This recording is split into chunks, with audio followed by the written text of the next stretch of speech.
Então, mas agora vamos voltar para esse grupo de poderosos que estão aí sempre, Bilderberg, essas outras coisas que a gente deixou lá no começo.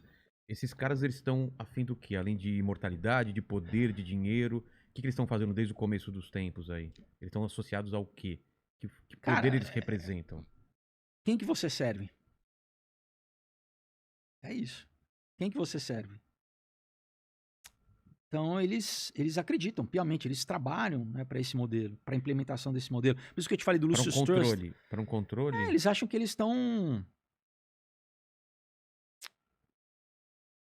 Cara, tem um testemunho de um cara, de um banqueiro belga na internet, entre vários outros, né, que ele fala literalmente isso. Eu fui subindo no escalão, banqueiro, mundo, mercado financeiro, que ele foi chegando a questões como pedofilia e, no final, a sacrifício de criança. E isso não é... Isso tem anéis, rings, né? Tem células ao redor do mundo. Agora, há pouco tempo atrás, estouraram na Alemanha de quê? De pornografia infantil, Caramba. Cara, é muito pesado, é muito sério isso. E o cara, ele chora. É um cara, não, um cara, ele chora. Um senhor quase. O cara fala... Porque ele fala... Não, porque... Aí você pode falar, não, isso é uma forma de controle. Porque outra forma que eles sempre tinham de espionagem de sociedades secretas, por exemplo, Skull and Bones, era isso, de pegar todo o teu podre, principalmente questões sexuais, né, para poder te chantagear, né, ter uma alavanca ali, né, exato. Então, mas vai além disso. Tem alguns filmes que passam por cima, por exemplo, aquele da trilogia O Millennium, né, da garota do dragão. Você lembra que tem um com o Daniel Craig, que ele também é preso numa família. Os homens que não amavam as mulheres. É dessa trilogia de livros, né? Mas é o segundo, que eu não me engano, que é com o Daniel Craig, que ele é quase, no filme, ele é quase sacrificado, ele vai parar num calabouço desses. Não, né? é isso mesmo. É esse mesmo? Enfim, então, você tem uma elite, cara, porque, imagina, o judaísmo tem 5.000 anos, ele existe ainda, não existe? O cristianismo, ele existe ainda, não existe? Tem 2.000 anos. Você acha que as práticas pagãs deixaram de existir? Ou quando a igreja virou, né, oficial, principalmente no Império Romano, você acha que ela sumiu? Ela foi underground, né? Você acha que ela deixou de existir, essas práticas? Não, ela continua. Cara. Pipoca, que aqui a mídia não fala, mas aqui no sul do Brasil tem, de volta e meia tem vereador, que teve um caso ali, não lembro, Santa Catarina, de um casal não lembro se era prefeito, que o quê? Sacrifício humano. Cara, isso, infelizmente, que, novamente, a mídia não gosta de tocar nesses assuntos, assim, de satanismo, né, você tem historicamente, cara, isso existe Diziam muito. Diziam que o Collor, né, tinha um esquema de você tem, por exemplo, nos anos 60, você teve o Anton LaVey lá nos Estados Unidos oficializando a igreja satânica, né, mas era meio pop, junto com toda a mudança cultural, né, da contracultura nos anos 60, que foi muito influenciada pela CIA, né, junto com a introdução do LSD, né, o Timothy Leary. Eu li o livro do John C. Lilly, todos trabalharam com departamentos do governo americano, né, o John C. Lilly trabalhou para a aeronáutica americana, por exemplo, né, o cara fazendo pesquisa de LSD. Então, o quê? Pra gente, eles precisavam o quê? A gente precisa mudar a cultura. Você vinha do pós-guerra, você tinha os anos 50, os anos 50 super tradicionais, né, super valores né, mesmo no cinema, filmes cristãos sendo feitos, né? Você tinha ainda um código de ética na produção de Hollywood. Os anos 60 é onde eles viram a chave. Eles falam, vamos introduzir tal do droga, sexo e rock and roll. Tem um livro muito interessante chamado falar sobre Laurel Canyon, que é um lugar em Los Angeles onde grandes músicos todos, né, então The Doors, aí a gente vai ver, todos têm conexão com as Forças Armadas. O pai do Jim Morrison era militar, era da aeronáutica, do Grateful Dead, todos eram militares, o Frank Zappa, o pai era militar, toda a galera, né, entendeu? Mas o que? Então a gente precisa mudar a cultura, não é assim, entendeu? Como que você muda a sociedade, a cultura? São várias frontes que você tem que atacar, né? Junto com pílula, entendeu? Né? Então, você já pode engravidar sem ter consequência aí, né? Você pode introduzir hedonismo, e isso junto com toda a questão isso já tinha de mais tempo, né? Da Escola de Frankfurt, já nas universidades americanas, né? Universidade de Chicago, Universidade de Colômbia, entendeu? Aqui no Brasil, né? Você vê o Raul Seixas, Viva a Sociedade Alternativa, o Paulo Coelho, eles eram satanistas. faz o que tu queres, porque tudo é da lei. Isso é um lema satânico do Aleister Crowley. Ah, é? É. O Aleister Crowley, que se chamava A Besta, né? Que tá no capa do Sgt. Peppers, do Beatles, que o Jimmy Page comprou o castelo dele, entendeu? Então, cara, obviamente é muita coisa, mas assim, tudo isso é ligado. E voltando, né, essa grande elite aí. Bilderberg, explica pra gente o que é exatamente, pessoal. Você Então, até mostrou o hotel onde... a gente tem que voltar um pouquinho antes, né? Você tem o primeiro grande banco, isso quem fala não sou eu, né? Tem o Carol Quigley, que foi um professor lá da Universidade de Georgetown, que é a universidade jesuíta em Washington, né? Foi professor do Bill Clinton. Ele tem um livro chamado Tragédia e Esperança. Tem 1.300 tantas páginas. Ele muito... Cara, assim, é um trabalho você ler, né? Porque é difícil, mas assim... Ele exatamente mostra como essa história recente nossa... Primeiro que a gente não é a história que a gente recebeu, e como essa história é a implementação de um governo global, tá? Então ele pega desde o pré-guerra, Primeira Guerra Mundial, o meio das duas guerras e o pós-guerra, tá?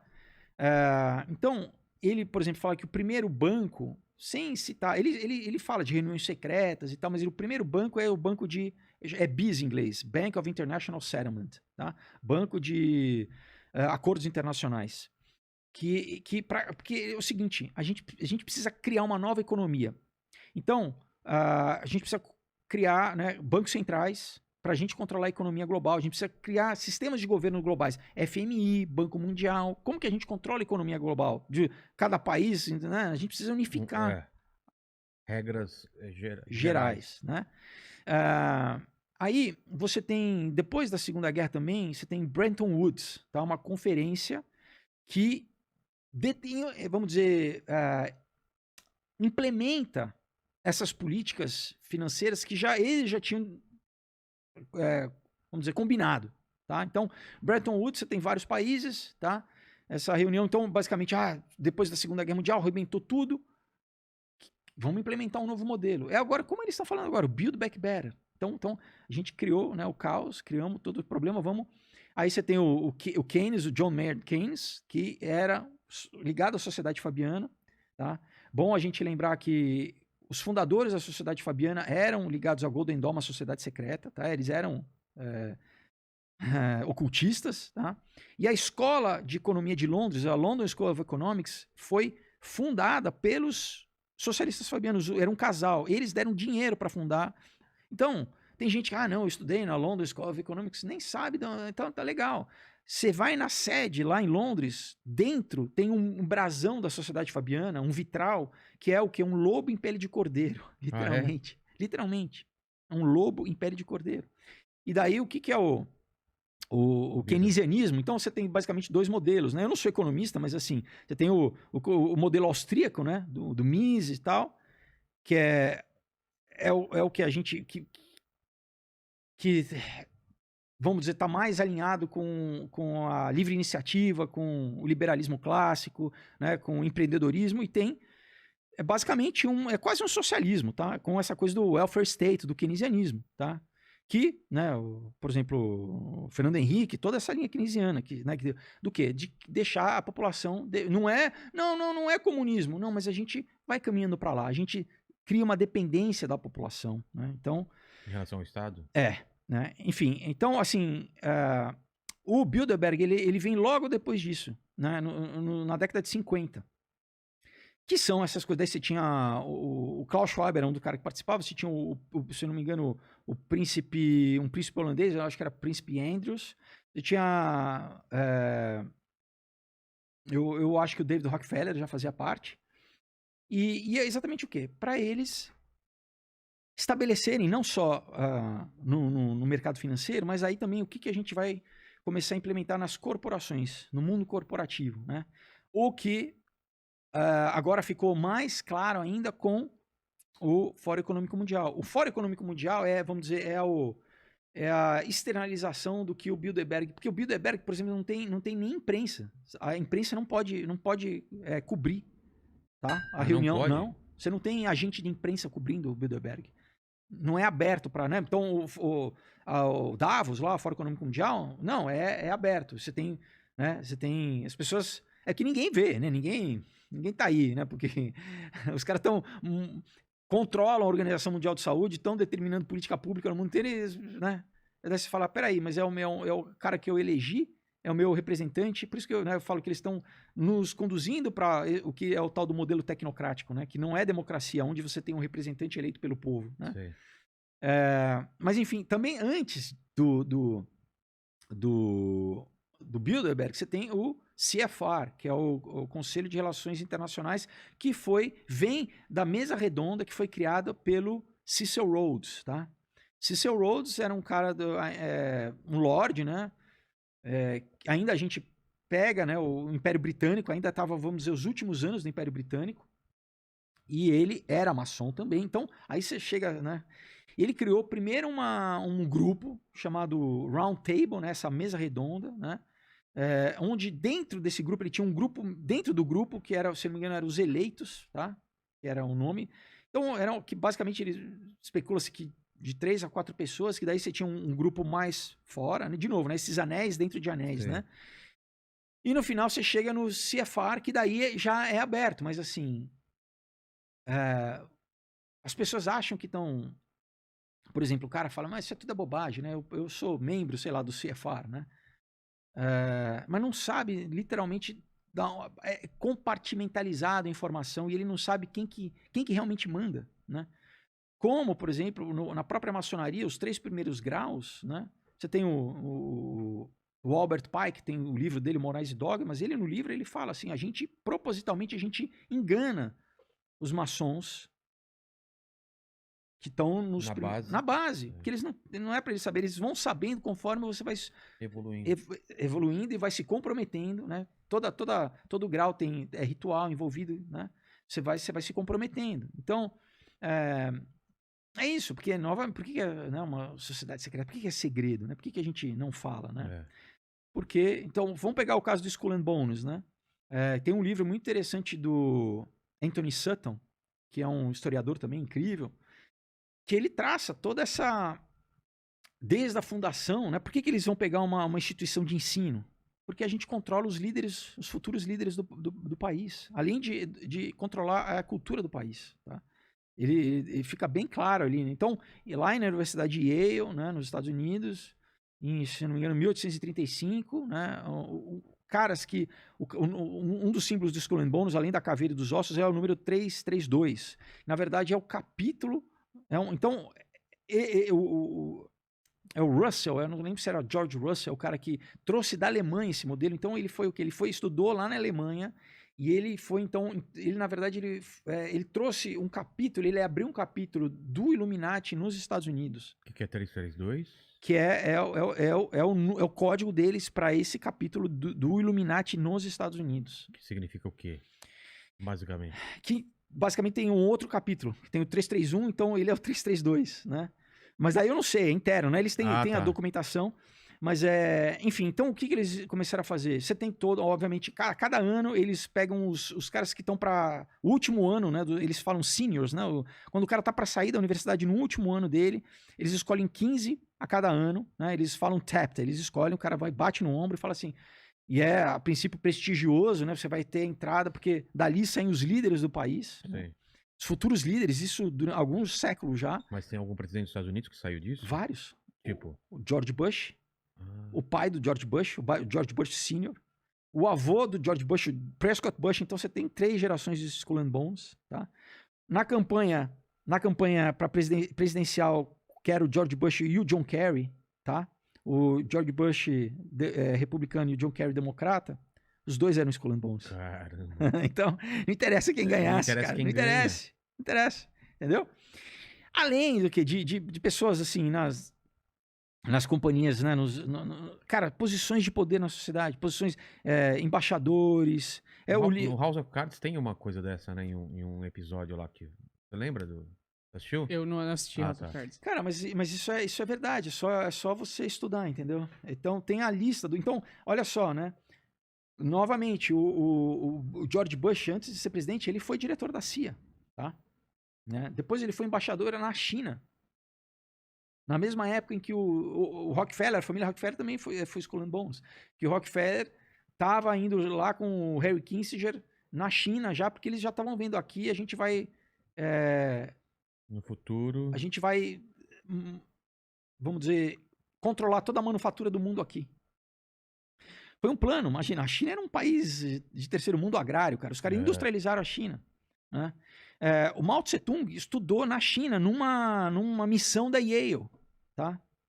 A Yale, a Universidade de Yale, abriu um capítulo lá na China e o Mao Tse Tung, o cara que fez a Revolução Chinesa, ele estudou. Então, você vê, cara, que Existem pessoas controlando coisas a médio e longo prazo. A gente acha que, cara, no mundo tanto poder seria tudo aleatório. As pessoas têm uma visão da história que acha que as coisas acontecem. Sem controle nenhum. Não, infelizmente não. E Bilderberg, os caras estão definindo o quê lá?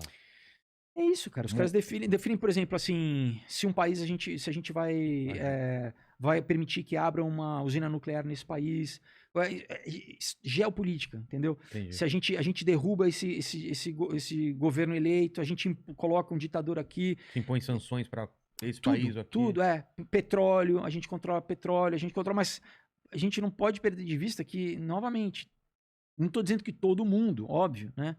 Muitas pessoas que participam é isso que é interessante, você vê que as pessoas participam de várias organizações dessa, como o David Rockefeller, ele participava foi um dos fundadores do Clube de Roma, foi fundador da Comissão Trilateral, ele literalmente fundou junto com o Zbigniew Brzezinski, também, entendeu? Era do Bilderberg, então as figuras, elas estão... E aí a gente remonta, né, a história de saber que, por exemplo, né, lá... A Revolução Francesa e esse período histórico, né, do final do século XVIII é muito estratégico, porque você teve muita coisa acontecendo. Você tem a fundação do Illuminati, você tem a fundação meio pro forma da maçonaria na Inglaterra, primeira abertura, se não me engano, é 1771, se não me engano, a loja inglesa lá, não lembro que rito que é, acho que é o escocês. Você tem a Revolução Francesa, né, a esquerda, os jacobinos, eles eram todos...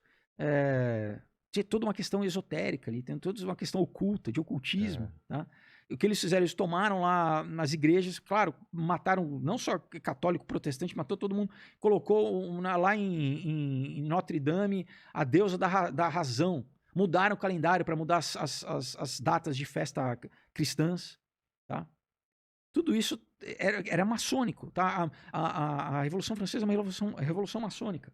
E o quê? Não, a maçonaria não. É porque o Illuminati se infiltrou na maçonaria, né? O Adam, por quê? Ele já tinha desenvolvido, ele junto com o Amschel Bauer, que é o Rothschild, na verdade não é sobrenome da família. Ele tinha lá em Frankfurt uma casa de penhores, né?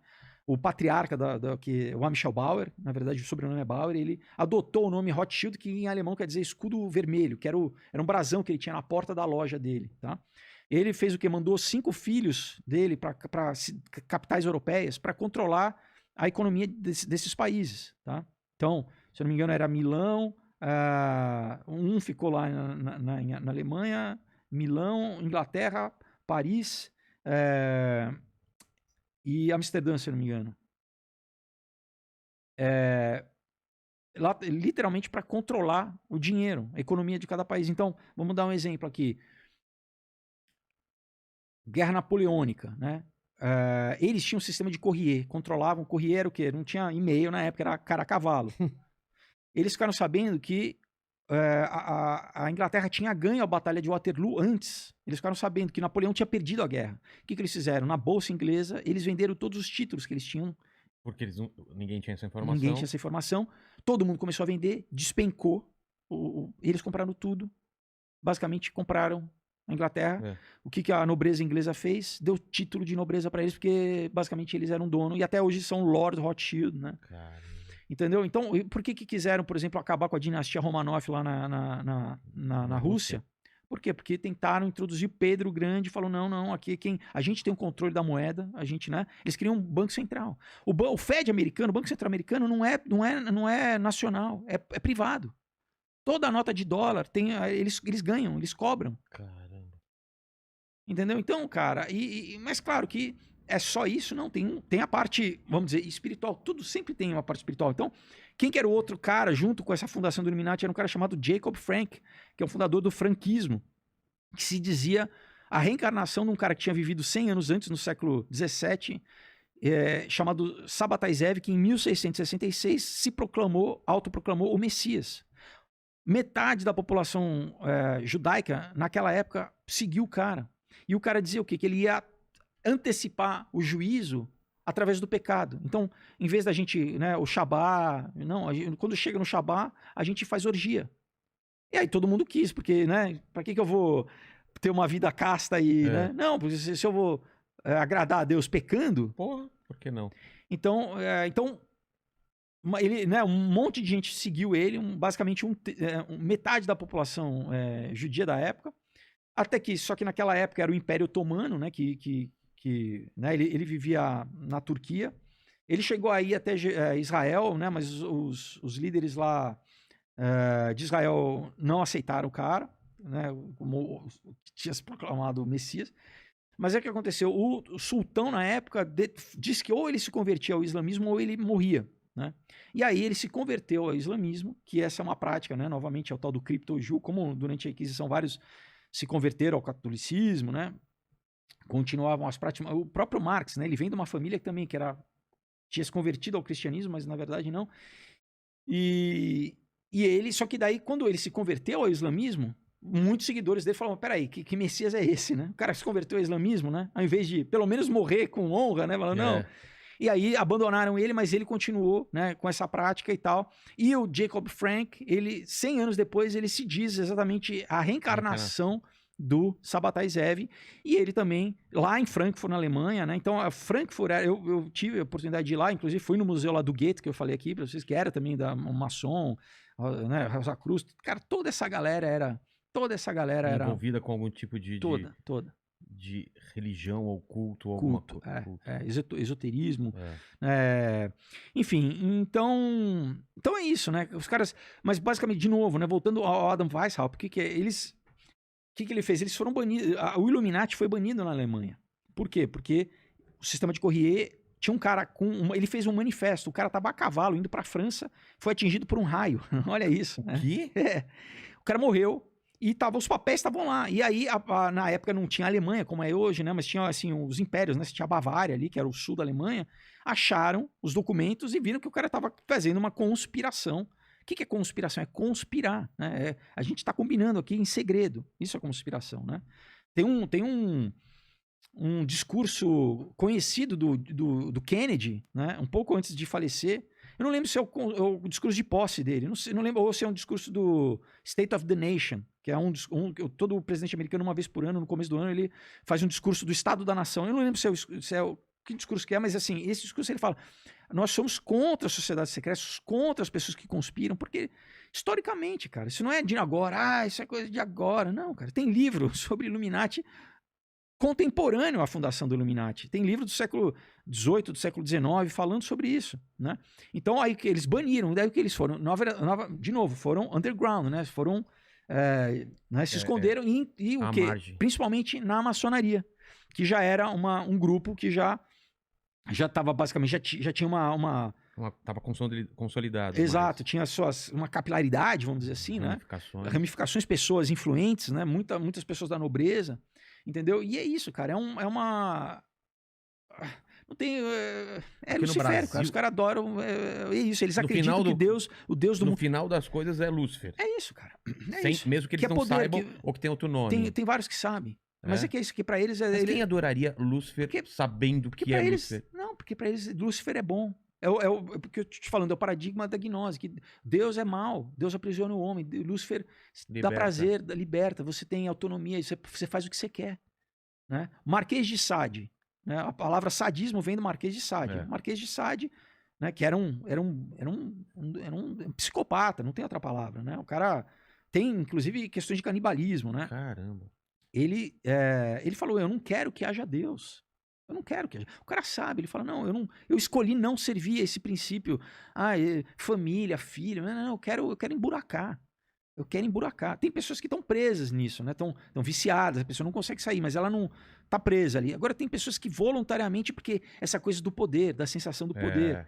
Tem um comedians Get Coffee, né, do Jerry Seinfeld, com o Ed Murphy. Sei, Tá? eu vi Que o Ed Murphy tá do lado dele, ele fala com o Sammy Davis Jr. O Sammy Davis Jr. era um comediante, cantor, né, do Rat Pack dos anos 60, que era dessa turminha que era o Dean Martin, o Frank Sinatra e tal, ele fazia parte, né? Ele era um judeu negro e tal, e ele era satanista, abertamente satanista. E o Ed Murphy, no carro com ele, fala assim, eu tava uma vez no restaurante e o Sammy Davis falou pra mim, o diabo é tão poderoso quanto Deus, você tem que adorar o diabo e tal. Eu não lembro disso. Assiste de novo, vai ver de novo.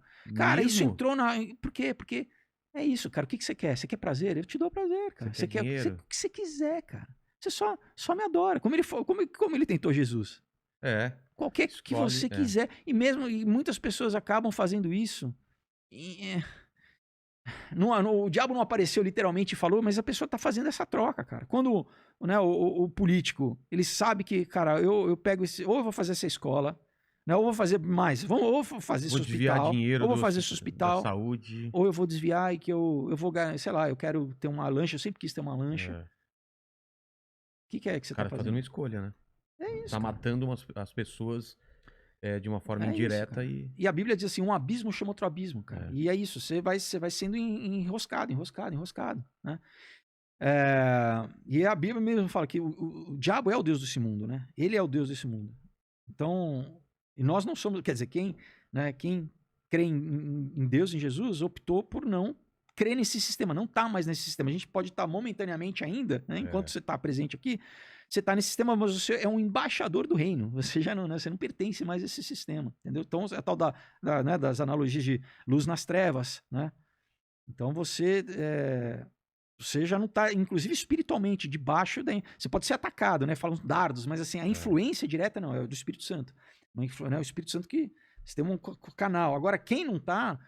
Por isso que, cara, agora, volta e meia aparece nos Estados Unidos, coisa do cara... Teve um garoto que canibalizou, acho que foi lá na Flórida, o cara atacou um casal de mais pessoas, mordeu as pessoas, tipo coisa que a gente vê no filme do Hannibal, assim. Depois ele fala, cara, eu não sei, tem vários casos tem muito uma correlação entre vários psicopatas e satanismo, e vários que falam, tipo que teve do último filme aí do Tarantino, né, o filme Era Uma Vez em Hollywood. Me fugiu o nome do psicopata, o Charles Manson, né? Porque é isso, cara, você...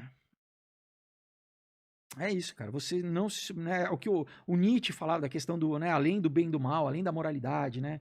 Você entra nessa viagem daí, essa coisa do poder, do homem se colocar no lugar de Deus, entendeu? Eu não me submeto a nenhuma ordem, eu sou a ordem suprema de tudo, né?